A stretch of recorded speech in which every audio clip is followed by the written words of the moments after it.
Good evening, ladies and gentlemen. This is Shia Yeshua Judah, and this is the Truth Be Told Flex Podcast Extra. Please do not forget to tune in tonight for the regular broadcast, the Truth Be Told Flex Podcast, where we are going to have a really good show. The game of life is really Monopoly. It's going to be episode 83. Normally, I don't do this, but I actually wanted to include this one into the show tonight, but because we already are stacked on what we had, I felt like I needed to just go ahead and get this one in early, especially seeing that this was something that just happened just a few days ago on the 8th of January. On the screen here, we have Earl Moore Jr. He's an Illinois resident.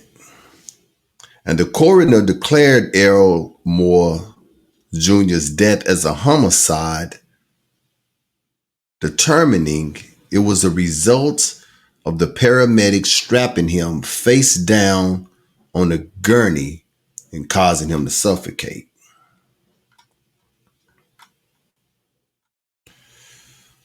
Two paramedics were supposed to help Earl Moore Jr.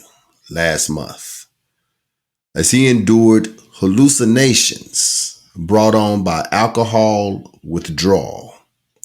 Instead, they killed him, authorities said. Police officers was the first who arrived to the house in Springfield, Illinois, after receiving a phone call from a man in distress on December 18th. Finding Moore lying in his bed, incoherent, but not in immediate danger. They radioed for paramedics to provide medical help.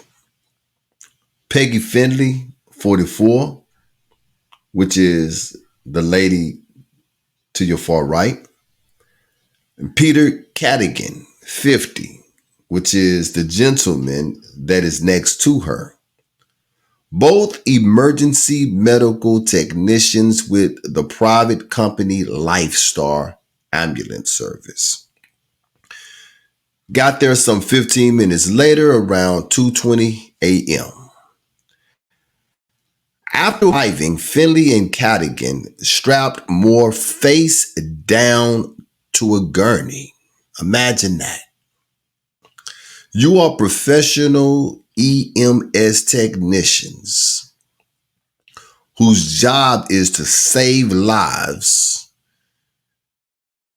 and you strap this man face down on the gurney, loaded him into their ambulance, and drove him to the hospital. Less than an hour later, the 35-year-old man was dead. On Tuesday, the Sangamon County prosecutor announced that both EMTs had been charged with first-degree murder. The coroner had declared Moore's death a homicide, determining it was the result of the paramedics strapping him face down on the gurney and causing him to suffocate through position asphyxia.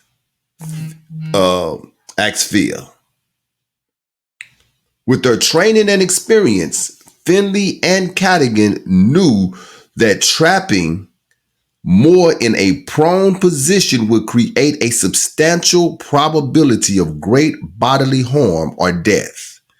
State Attorney Dan Wright said Tuesday at a news conference, they face 20 to 60 years in prison if convicted, he added.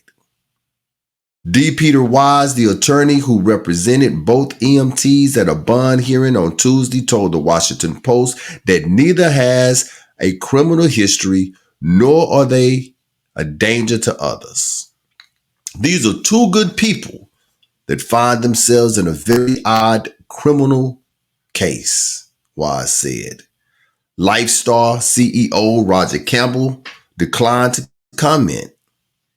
The series of events that led to Moore's death started in an early morning of December 18th, when he called 911 according to a body camera footage released by the prosecutor's office.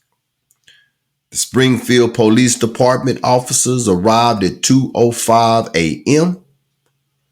The footage shows a woman who answers the door told officers she recently started renting the place and immediately said that despite the information they may have received, no one in her house had guns. A severe alcoholic who hadn't had a drink in 4 days. Moore was in the throes of withdrawal, she said. He was hallucinating, both seeing and hearing things that wasn't there. But he wasn't violent, she said. Asked if she thought that he needed assistance. I think he needs help. Yes, she said. 3 officers entered the house, walked through the living room and the kitchen before entering the back room where Moore was lying on a bed. It was 2:07 and ambient music was playing. One of the officers tried engaging him in conversation without success. About 30 seconds later, the lead officer made the call to request an ambulance, which he was supposed to have done. For the next 11 minutes, the officers waited. They kept trying to talk to Moore by asking him to identify the president of the United States, or even just asking himself. They got little of him. The body camera footage shows during the time Moore rambling and moaning, and eventually he rolled out of the bed. Then Finley entered the room, the female EMT. This is Earl, the lead officer told her. Haven't been able to get much out of him. Finley approached Moore and asked him his birth date. When he didn't respond, she started yelling orders at him. Earl, sit up. Finley said, sit up. She then dragged him several feet before repeatedly ordering him to sit up. The footage shows when he didn't, she kept yelling. I'm not playing with you tonight, she hollered before disengaging. For the next several minutes, officers tried to coax him to stand and walk to the front of the house. When that failed, they pulled him up by his arms, supporting him as they led him through the kitchen, living room, and out the front door. Cat is waiting just off the front porch with the gurney. Officers helped Canigan place Moore onto it. Noticing he was hanging off slightly, Canigan lifted him up and dropped his limp body back down onto the gurney. Finley wrapped a blanket around Moore, and both EMTs strapped him to the gurney as he lay face down. They wheeled him to the ambulance, and at 2:26, lifted him back. 48 minutes later, Moore was pronounced dead at the hospital. He didn't deserve the way he died. Mother of a teen restrained at the behavioral health facility speaks out. These were professional EMT workers. Their job, if they came out at all, was to try to save the life of this man. Now, I have video footage, and I actually chopped it up. And I normally don't show videos this long. This is going to be a 6-minute video. I want you to see the insensitivity of everybody that was in this video, including Mr. Moore's girlfriend. I don't think that the writer of this article really gave her any justice, because I'm big on energy. Energy is big. And her energy from the very start when the officers pulled up to the house was a little off. Could she have been a little frustrated with Moore? Yeah, I'm quite sure that she could have been. After all, he was coming off of alcohol. But if she really cared about him, she would have cared about how he was being treated by the EMT officers that came to the house. We're going to watch this 6-minute video. When it's over with, I'm going to give a few more of my thoughts on the behavior of Mr. Moore's girlfriend and also the EMTs that have been charged with murder. Let's check it out.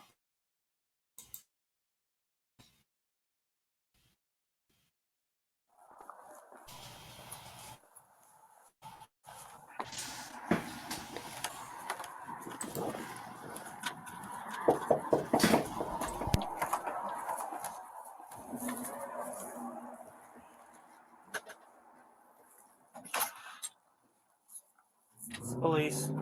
There's no one here with guns. He's hallucinating drugs. I don't want this problem here. I just moved into this house. Like I don't need this. Okay. My landlord lives across the street. He's having drunk hallucinations. He called you guys. For no reason. He's seeing stuff that's not there. Do you think he needs an ambulance? Am I taking him to the hospital? All they do is release him. That's all. They're here now, ma'am. It's fine. Is he just drunk or is he He's high? having alcohol withdrawal hallucinations. He was a severe alcoholic. He hasn't had alcohol in 4 days. He's going through hallucinations from withdrawal. No, he's just seeing stuff that's not there. And here, we're going to take him in for an evaluation. More than welcome to. Do you think it's necessary? Do you think he just needs to? I think he needs help. Yes, he needs to. They called 911 saying there's guns. Well, if you want us to come in and talk to him, we'd be more than happy.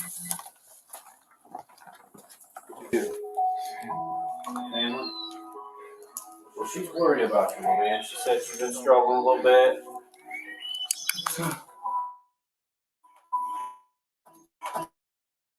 Been trying to get that, man. That's messing you up real bad right now.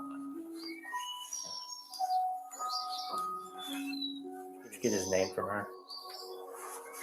Earl.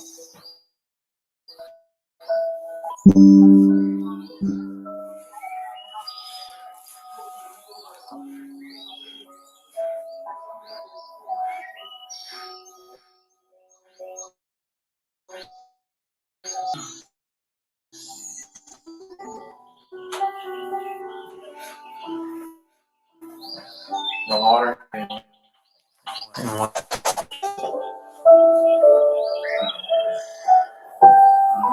This is Earl. Haven't been able to get much out of him. It's day 3.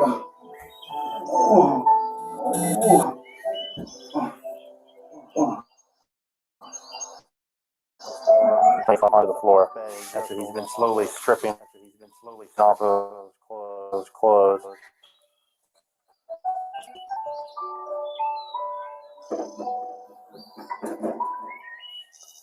What was his last name? Moore. He's 35. He was born in March, but we don't have it. What's your birthday, man?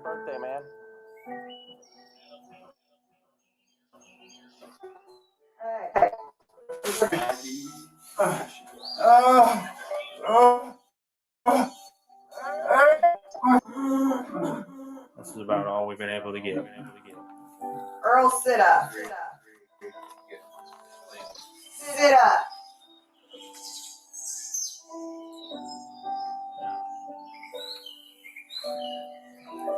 You know what? I am not playing. Come on, Earl. Let's Sit up. my man. What happened? Stupid. Sit up now. I am not playing with you. Would you not? What is your March 22nd. what year? 8. Earl, do you want to go to the hospital, man? We need to get up. You're to walk. We can't carry you. So let's get up on your feet.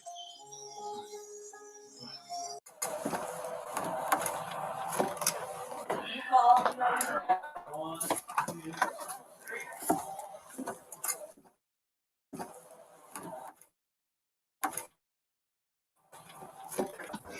Are you freaking kidding me, man? I know you can walk.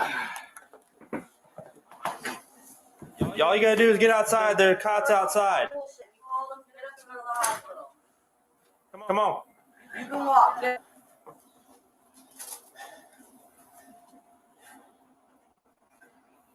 We're gonna leave you here, buddy.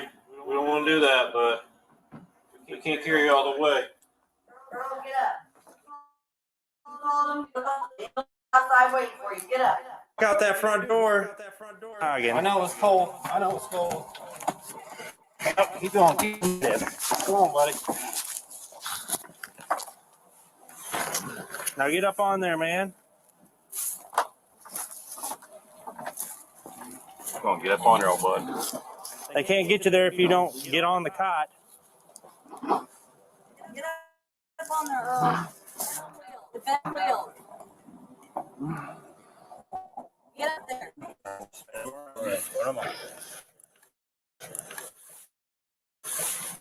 Stand up. Oh. This is getting a little silly, man.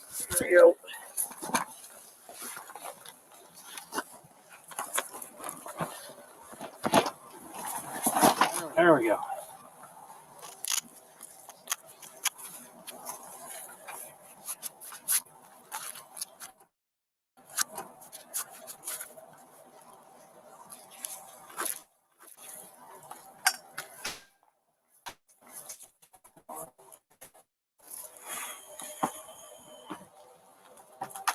All right, we'll get him to the hospital. They'll get him to the hospital. All right. Thank you.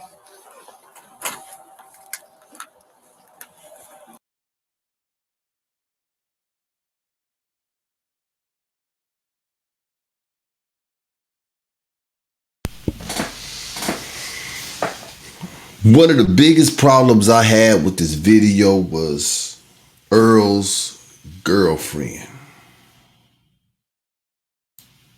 Remember I told you that I'm big on energy, very big on energy. And not one time did you hear Earl's girlfriend tell the EMS officers not to talk to Earl like this, you know. Why did you throw him down on a gurney? What are you doing? Why are you strapping him like that upside down? Not one time. If my whole thing, like I was telling my wife and my son when I was looking at this video, there is no way my wife would have allowed them to try to walk me through the house saying that I am that coherent. What grown man do you know at 35 years old is just going to act that way on his own? Like that's something fun to do. You yelling at the man is not going to get him to tell you when his birthday is. Your job is to administer fluids. Your job is to check his pulse rate, his heart rate. Your job is to try to make him comfortable. If you couldn't get the gurney to Earl Moore Jr., at least bring a wheelchair or something. I have never in my life seen paramedics take a man and throw them on a gurney face down and strap him down as if he was some type of an animal. These are good people. One person that knows them says there is nothing good about either one of them. From the time Finley walked in the house, she walked in with bad energy. Now, my thing with the girlfriend is that she had the ability to change the whole mood. Because if she don't care, why would they care? Earl is the only black person here. Let's look at the scene. Earl, black, girlfriend, white. 2 police, white. 2 EMS, white. 6 people here and only 1 black person here, and the one that he lay down with nightly has not raised a voice not one time with the treatment that he was receiving. They deserve to be charged with murder. They deserve to get the 60 years that they are facing. If they had came to the house and did their job the right way, Earl would still be alive and they would not be facing $1 million bond right now. There's sick people in this world. Sick people in this world. This has not been talked about on the news. How this has been missed, I have no idea. That's what we do here at Truth Be Told. We talk about the news that should be talked about that they're not talking about. Once again, it is proven that Jacob is a nation that is undesired. Don't forget to catch us tonight, Truth Be Told Flex Podcast. Ayo Ben Yahoo and Oxify Yashel, who and myself, we will be in the house. We're going to have a very great show lined out for you. Until then, Shalom.